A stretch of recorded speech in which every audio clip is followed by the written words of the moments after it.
You're listening to the Let's Be Real podcast. Now, here's your host, Andy Hughes. Our guest right now is a very strong leader. She's the founder and CEO of a company called Strength Leader Development, as well as the new vice president of systems and process integration of the John Maxwell Enterprises. We're very pleased to welcome Deb Ingino to the Let's Be Real podcast. Deb, thank you so much for joining. How are you? Hey, Andy, I am great, and thanks so much for this opportunity to be able to connect with you. I'm so happy we have this opportunity to talk to you. You put out so much great content with Strength Leader as well as John Maxwell. Now, first, could you tell us a little bit about yourself and maybe more about your path to becoming the founder and CEO of Strength Leader, as well as now the John Maxwell organization? Yeah, well, I'll have to give you the thumbnail sketch of that one. So I was actually born and raised in the Bronx in New York City, and I'm the oldest of 7 kids. But here's the funny thing. I grew up in a 2-bedroom, 1-bathroom apartment in the Bronx. So we had a girl bedroom, we had a boy's bedroom. My parents slept on a pull-out sofa. And I, as I look back today at my life growing up, you know, I was wired very differently. I had very different strengths than the rest of my family. And in the early days, it was really challenging for them and for me because they didn't quite get me. And I realized now that a lot of my need and desire and sort of focus on bringing strong leadership and helping others to reach their own potential, as I think of it, it really started way back then as a child. Of course, we couldn't see it back then, right?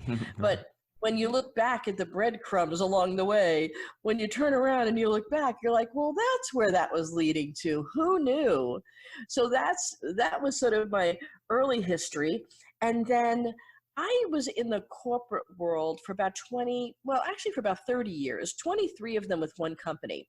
And in that company, I had the amazing, blessed opportunity to be able to create startup teams in countries all over the world that now serve customers in 80 countries.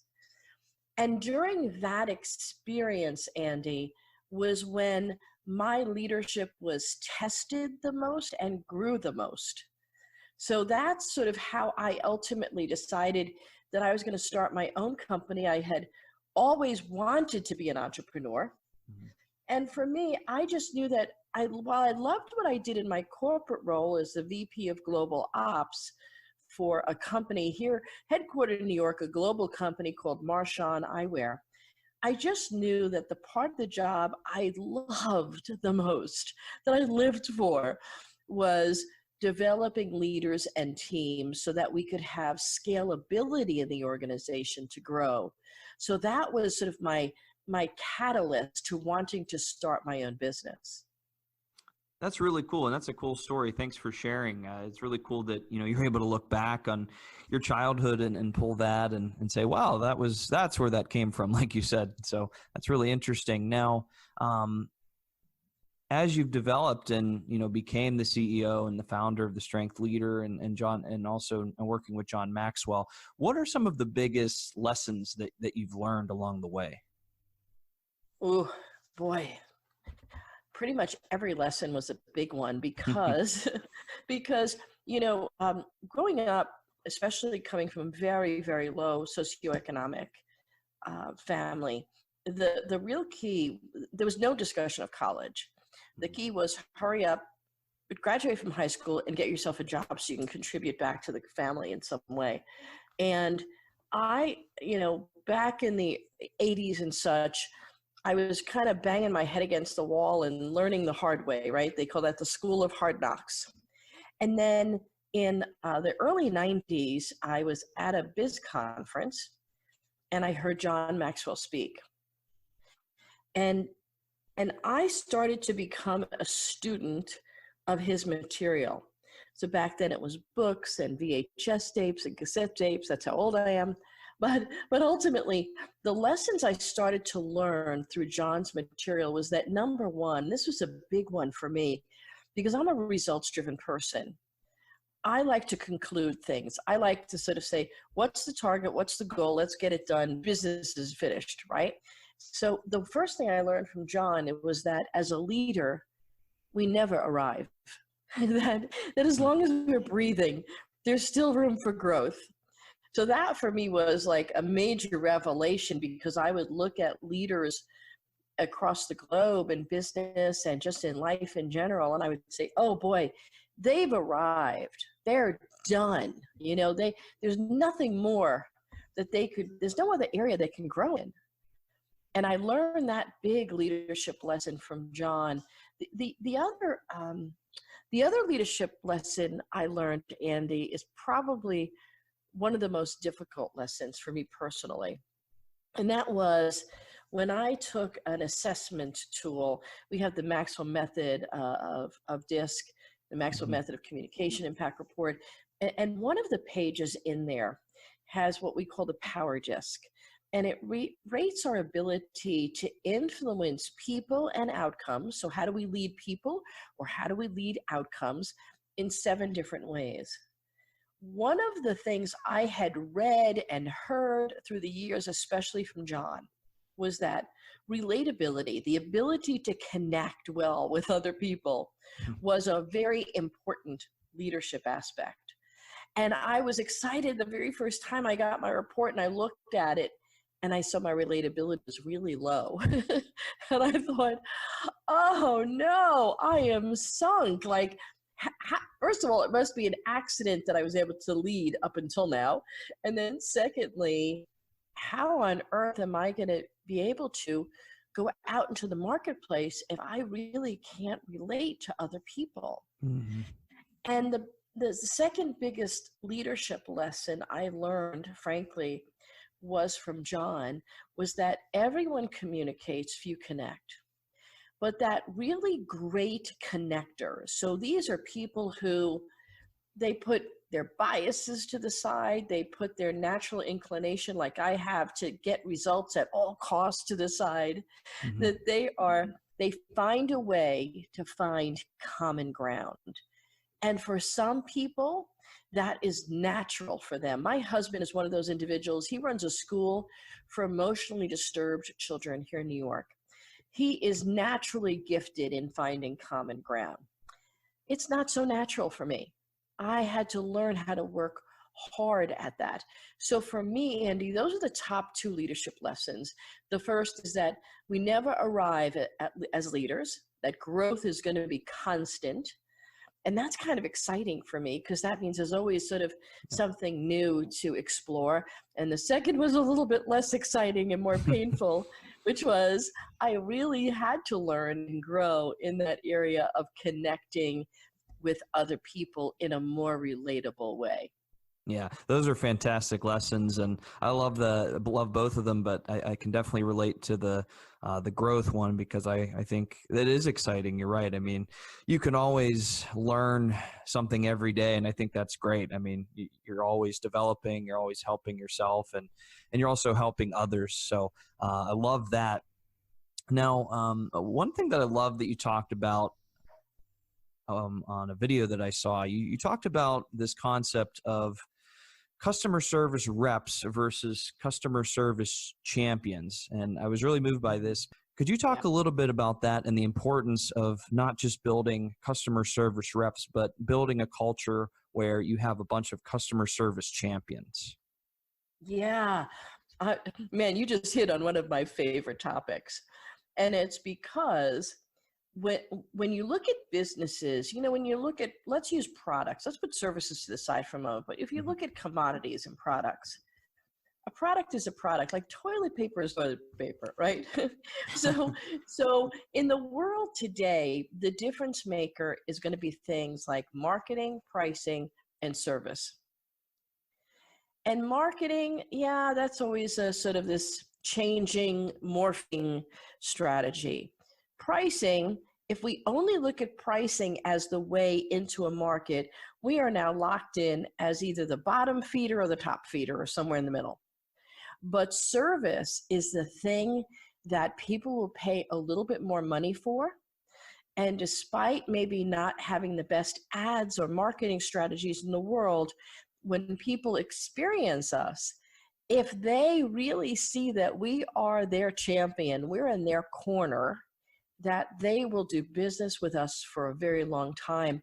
In fact, this came out of when I was working in the eyewear industry. You know, we did ophthalmic frames and sunglasses, but under all these different brands. Fendi, Calvin Klein, Nike, Michael Kors, Disney, so Valentino, Fendi, all these great brands. But the thing that made us very different in the marketplace was the fact that we focused on outserving our competitors. And that strategy helped to grow this business, that business from, gosh, when I started with them, probably about $45 million in business. And when I left them in 2011, close to $600 million in business. And it was because that marketing strategy, and the CEO at the time, Al Berg, said customer service has to be one of the foundational pieces of this business for it to grow and be successful. And I saw the fruit of that. I helped drive that growth and that strategy. And since then, I have become such a strong advocate to my clients and to the world about great client service, great client support. It's not about what can I sell you. That'll come as long as I first start with how can I serve you. And when we come at business from a place of servant leadership first, and then what and how can I sell you? It's not let me sell you on what I need to sell because today's the day we have a special price, or I get a special commission, or I get a special sort of gold star. It's tell me more about what you need, what your business needs. And if I have something that will serve you in that way, man, I can't wait to tell you about it.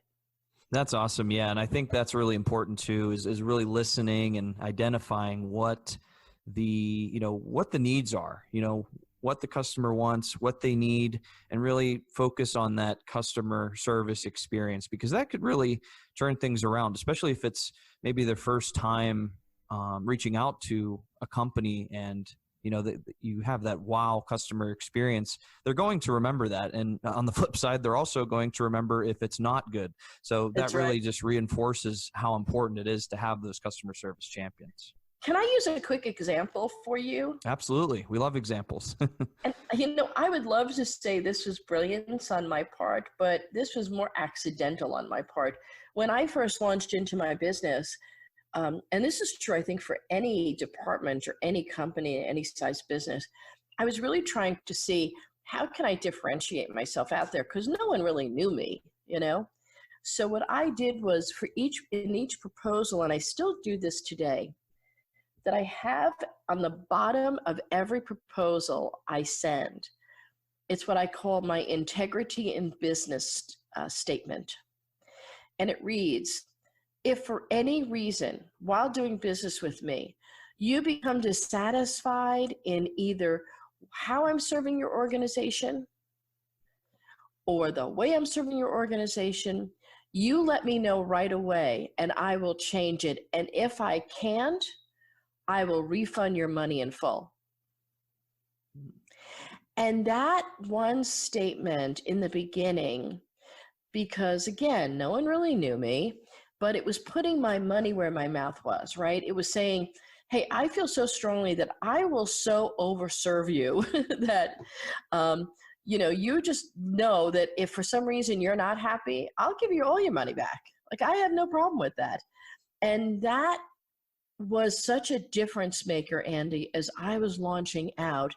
And clients that had been doing businesses with very large organizations like a Dale Carnegie started to say yes to me instead, because they knew there was zero risk.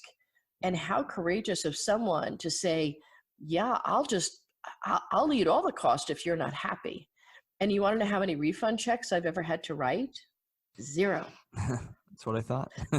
Because when you come at it from a focus of I am your champion, I'm in your corner, yeah. I will so exceed your expectations not because I'm trying to show off or I'm trying to not have to write your refund check, but because it's the right thing to do, people absolutely respect that and respond to it. And I have had clients now since 2011 because of it.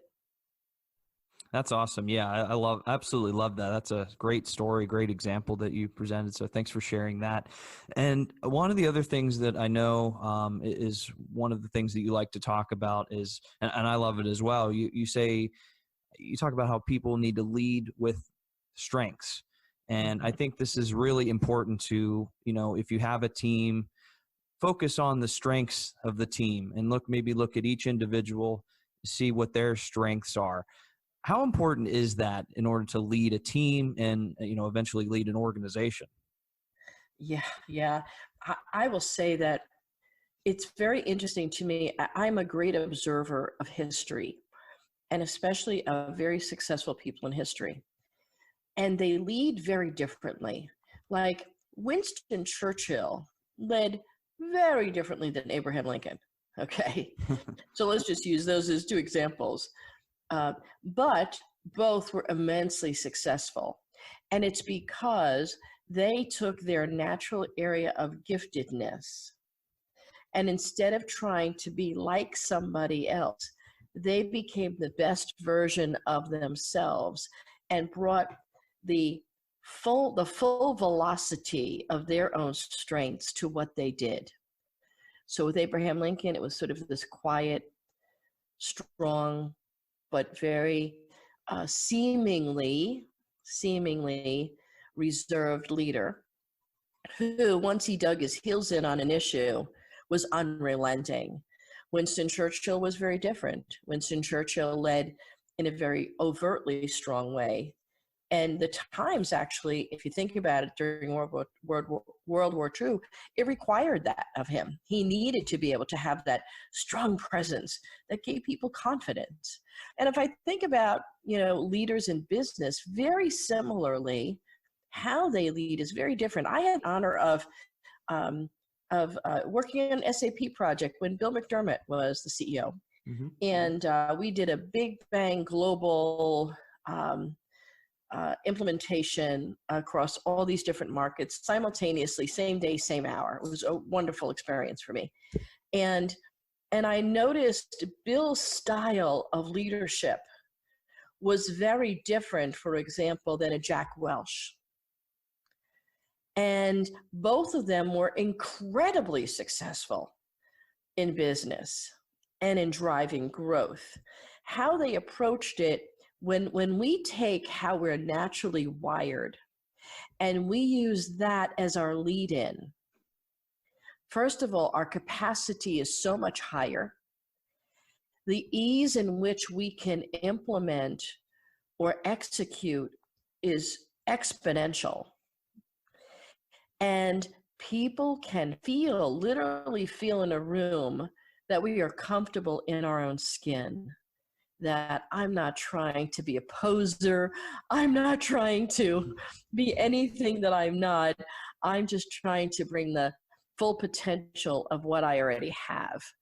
And I have seen over and over again, Andy, in business, in the faith-based community, in community service, just in families, that is a difference maker. It certainly is. I agree. And what is the process that you would take to identify those strengths? Obviously, that is a process as well. And that probably takes some observing and maybe looking into some metrics. But, what are maybe some tips to, if there's a new leader trying to identify those strengths and how to better position their team for success? Yeah, great question. So, I use the Maxwell Method reports today because it does have a page in there called Power Disc, which lets us see through 7 different methods where somebody's natural area of giftedness is and strengths. Are they great in influencing others by speaking? Like, are they the person that they walk in the room and everybody's like, oh, they're talking, this must be good. Like, you just know when those folks walk in the room, everybody, shuts up and listens. Or are they great at directing? Right? Are they great at saying, okay, you do this, you do this, you do this? Like, they're really good at not just giving orders, but doing it in such a way that, number one, people want to execute. And the second thing is they're not sending them on a wild goose chase, that they really understand the big picture and having people do the right thing. Or they really gifted in another example is in processing. So processing, these are people that are just have this high capacity for taking seemingly incongruent pieces of information and stringing them together in a logical pattern. And in the case of workflow, for example, that shows up in a process. So there are some people that's their natural area of giftedness. There are other people, they are naturally gifted at details. Now, that is not me. I'll give you a good example. My office manager is naturally gifted in details. And I look at grammar, for example, as optional. Like, I just want to make sure you know what I mean. And, so if I'm supposed to put a comma here or there, who cares? You know what I mean, Right. Figure it out, right? But Brenda is so naturally gifted in details. So I hand off what I write to Brenda, and then she makes it grammatically correct. So that this way, the reader doesn't have to think too hard as they're trying to read through it without commas and periods and, exclamation points and such. So that's a detail. The other folks, there's some folks that are just naturally creative.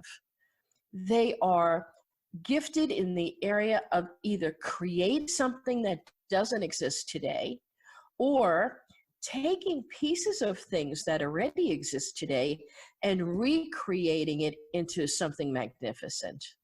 I mean, that really is an area of giftedness. There are other people, they are gifted. I have two more for you. They are gifted in that area of persistence, that they are like a dog with a bone. They will not give up. They will keep at it. They will find a way through it, around it, underneath it, blow it up. Whatever they need to do, they will persist through it. And then the other area is relatability. That's what I spoke about before, that there are some people that are just naturally relatable, that you meet them, and these are the folks that if you're online, let's say you're online at a Starbucks, and you see a complete stranger talking to the person in front of you, they're probably naturally gifted in relatability, that person in front of you. They literally give off the vibe, if you will, that, hey, I'm a nice person, I'm open, come talk to me. Where there are others of us that we're online at Starbucks, and when the person walks up to the menu that they've been looking at for the past 7 minutes while they're online, and they still get up to the barista and they can't figure out what they want to order, we're trying to help them order. Like, well, what do you usually drink? Well, where do you usually get your coffee? Like, we're trying to help them along, Yeah. But these naturally relatable people are very open. They're great listeners. They're great connectors. And they build deep relationships with people. So I tend to use the Maxwell Method report because it has an advantage for me as a leader to be able to see not just what are their natural areas of strengths, but it also helps me to connect the dots on how that can serve the organization, and also, am I hitting what motivates them the most as well? Mm-hmm. Yeah, I think that's key, building those deep relationships. And that's a nice segue into my next topic is collaboration. I think that's so important. And by collaboration, I mean, face to face, actually talking to people, because I think, as time has gone on, obviously we have a lot of technology where, you can ping people, you can text people, we can do all of these things, but I think it's really, really important that we have a culture, where people are interacting with one another, especially if they're sitting right next to each other. We don't want to build some type of situation where, they're sending emails when they're sitting right next to each other. Oh my gosh. Absolutely. I was on a tour recently of a company. This cracked me up. And, they take you for here's our executive offices, right? It's kind of like show and tell. And then they take me into this massive room with just cubicles, like rows and rows of cubicles. And they're like, yeah, this is where our call center and our marketing team, and they're kind of laying out, product group, like all the groups that are in there. And And he brought me over to a person, and we were kind of like looking over this order entry person's shoulder. And they were taking an order. And when they were finished with the order, they sent an email to somebody about a piece of the order. And he was like, hey, so-and-so, explain to Deb here kind of what you just did. So she was explaining, she said, yeah, I needed to send to Sue, these special instructions. I'm like, oh, that's great. What department is Sue in? And Sue is the cubicle right next to her. And Sue picks her head up and she goes, well, here I am. And I thought, this is like gopher holes. Like we literally are sitting side by side. And I understand you need to attach the instructions with the order. I get that, right? No problem there. But when our primary method of communication has little human interaction, we're not building connection. It goes back to that book that I said, John wrote, Everyone Communicates If You Connect. We may be communicating, if you want to use that term, we're sharing information, but we're really not connecting.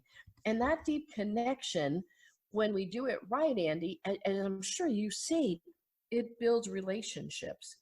And those relationships allows us to be able to have people be more engaged and to care more about helping me with my special order. Mm-hmm. Absolutely. And I think, everybody wants to connect. Everybody, wants to come in to work and, and be in a great environment. And I think if you don't have that, then that could really hurt the team overall and morale and ultimately the results. So I can't stress that enough, how important that is. So I think that's just so important. And speaking of importance, in addition to, some of the things we've talked about, the growth and collaboration, what are some important qualities to have in a leader? Oh my goodness. That question, I could spend an hour talking about that question and the reason I'm saying that is a lot of it, I'll go through some fundamentals, but a lot of it is also very situational. So I'll give you an example. Right now, you and I are recording this podcast as the world is sort of gyrating around coronavirus, right? Yeah. And in a situation that we find ourselves in today, one of the important leadership qualities is to be a calm leadership voice that is willing to listen to your team. And sometimes in listening to our team, they're going to have what we might judge to be unrealistic fears. But it's still their fears. So in a situation of this type, it may require that a leader is a much better listener. Mm-hmm. In a situation of, if God forbid, Andy, you and I are in a room together, conference space, and there's a fire, I don't know that I need to worry about your fear. I need to get your neck out of that room as quickly as possible. Right. So I will yell, I'll scream, I'll drag you if I need to, right? So you need a more command leader. So circumstantially, certain circumstances do require a little bit higher level of one competency versus another. John Maxwell actually wrote a great book called The 21 Indispensable Qualities of a Leader. And I'm just going to read off a couple of them to you, because the very first one, if this one isn't in place, the others really don't matter. And the very first one is character. If as a leader, we don't have good character, it's going to be very difficult for us to have a lot of people following us and wanting to work alongside us, because character and integrity start to build trust. So that is one of the keys. The other is commitment. That as a leader, I have to commit long before I'm asking you to commit. I should be modeling exceptional commitment to the rest of the team, not because I'm trying to model it, but because it's really who I am. I'm a committed person, The next is one of the most important foundational pieces of leadership I have found is communication. Because if we cannot effectively communicate, and I don't mean sending text or, sliding into somebody's DMs or sending an email, I really am talking about being able to connect with another individual. If we cannot do that effectively, it is going to be very challenging for us to be able to lead effectively. And there are others like, whatever competency. So if you're a subject matter expert in an area, there's a level of competence as a SME, you and I have to build up. And if we don't build it up, sometimes it can become really awkward for us to try to lead people in that direction if they don't feel that we're as competent as they are in that area.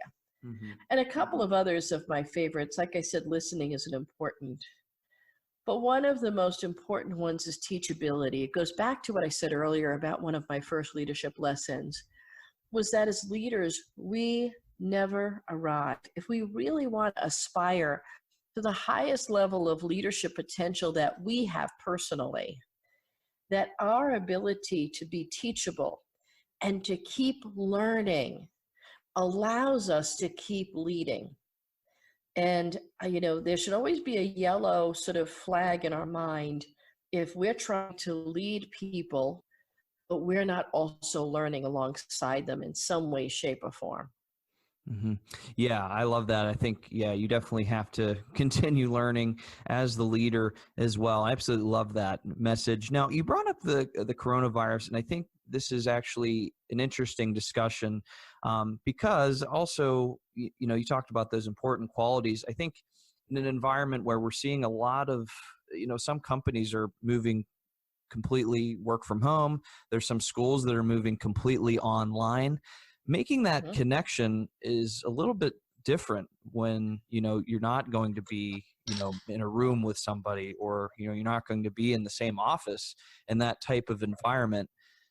That kind of throws things off a little bit because, you're just so used to that, but there's not really a handbook for these type of things because this is kind of a new thing that we're going through right now with the coronavirus and the unknown of what's going to happen with it. But as a leader, I think you do have to be a little bit more creative and try to do as much as you possibly can in a virtual environment to create those connections. Yeah, I love that you said that. I think it's creativity for sure. It's also intentionality. Yeah. We have to be much more intentional. And I'll use an example. On September 11th, I was working in my office, and everything in the world changed at that moment. We have had a design center in New York City and Manhattan. We had people that were in and around the Trade Center. I had family members that were in and around the Trade Center, and I had word that a cousin of ours, my husband's cousin, firefighter, no one had heard from him. And all this was happening, and we had employees that were flipping out, of course. We had employees that lost family members during September 11th. And it was a tough day. And, we ended up, of course, letting team members go. And there was, like, go home, go be with your family. And I'll never forget this moment, Andy. This was a huge leadership lesson to me. So throughout the day, I was trying to be that calm leadership voice in the organization, sympathetic, listening. Meantime, I had a 13-year-old daughter who was flipping out because her school closed, and I had to have her go to a neighbor's house. I had my husband, he runs a school. He couldn't leave his school because he needed to make sure all the children got picked up, right? And meanwhile, we're getting word that we can't find my cousin, the firefighter. And it was about 7 o'clock at night, and we were getting ready to close up, and I walked by the CEO's office, and I was getting ready to leave, and he called me in, Al, and he said, "Hey, Deb." Like, "Yeah, you heading out now soon?" And he said, "Yeah, soon enough. He goes, "How you doing?" And I said, "No, I'm good. Everybody's gone. Everything's under control. Orders, customers." I started rattling off the business stuff, right? Right. And he said, "No, Deb, how are you doing?" And I stopped, and I was like, tell you the truth, I'm a little concerned. We can't find my cousin. Trying to find him. We don't know what's happening. Where, communications were down at that point. We didn't really know it. And ultimately, he had passed away when he went into the buildings. And But it was at that moment I realized that as leaders, sometimes in difficult situations, like right now what we're experiencing with the coronavirus, we have people that are working remotely. And we think that sending emails and text messages is staying connected. I encourage every leader today that I speak with, pick up the phone and call your direct report. Call each of them, check in with them. Hey, how you doing with all this? Just ask that question. How you doing with all this? Sometimes there may be a need that they have that you can help fill. I had somebody I was on the phone with yesterday, and it was an HR director for a very large organization in the Midwest. And when I was on the phone with him, he's like, "Oh, I'm doing all right." He goes, "I got to tell you, the most frustrating thing for me is, I have my 76-year-old dad who lives alone, and I'm trying to figure out how to, how am I going to get over it? I got to get food in his pantry, like, he's panic stricken. I got to get food in his pantry." So I'm like, well, let me have my admin kind of work up and see what delivery services. I know I use one here in New York. Maybe there's some delivery services. You could just kind of go online and place an order and have it delivered. I'll have her send you a list. Totally outside of the scope of what our conversation would have been. But that was a need he had. That was an overriding concern on his brain. It was well worth taking time out to do. Absolutely. Yeah. I love that. And yeah, it's so rewarding too, to see that reaction. And I've actually had that same experience where I'm like you, when somebody asks like how I'm doing at work, I start naming off like things about work, and then they say, "No, how are you doing?" And, then, I get a little bit more personal. I think that is great to do as a leader, because, it really shows that you care about the person, and, you really care about what they think about, whatever it is. So love that example. Thank you for sharing that. Now, last thing I wanted to talk about, obviously, you're Vice President of Systems and Process Integrations of the John Maxwell Enterprises. We had the chance to talk to Mark Cole on this podcast recently. What has your relationship been like working with Mark, and also John, obviously, as well? I know John Maxwell has been played a big part in your life. What has your relationship been with them? Oh my gosh. Oh, I don't know where to begin. It's so funny with John, since the mid 90s, and I've been reading John's books and watching videos and listening to cassettes back then. And still today, I feel that, and I've actually shared with John that he's responsible for anything I was successful in that corporate world, because I was using his material as my MBA, Mm-hmm. And when I finally had an opportunity, when they started the John Maxwell team and I became a licensed partner with them back in 2011, and I'll never forget when we went to I went to my very first event, and John walks in the room, and you would have thought he was like a rock star to me, right? Like I was a fangirl. And having the blessing since then to be, to know John, to be in his company on many occasions, to have business discussions with John, to hear what how he's moving as a leader, it has only made me better. And it helped me to see a big picture. Now with Mark, what's so amazing with Mark Cole is single-handedly one of the most intentional, connected leaders I have ever in my entire life. And I'm 62, man. I've met a lot of leaders I have ever had the opportunity to be in the presence of. Mark is someone who has this infectious desire to help the people around him to be better. Mm-hmm. But he comes at it from such a place of service. And when the John Maxwell enterprise was starting to consolidate under one business umbrella, it became far more than a financial, fiscal sort of let's all bring everything into one series of books piece. It was really, how do we as an enterprise work collectively in a more collaborative way? Because it's natural to be more siloed when you have very specific business results you're delivering. And when Mark and I spoke at the end of last year, and he asked me if I would take on this role for them, I was first of all humbled, honored for sure, but also excited because, Andy, to be truthful, when I look back at my corporate career in working globally and having different brands in different markets, that was preparation for everything that I'm doing now. So I am excited, and frankly, I'm more excited than ever, knowing that today in this world, great leaders and great communicators are needed now more than ever before.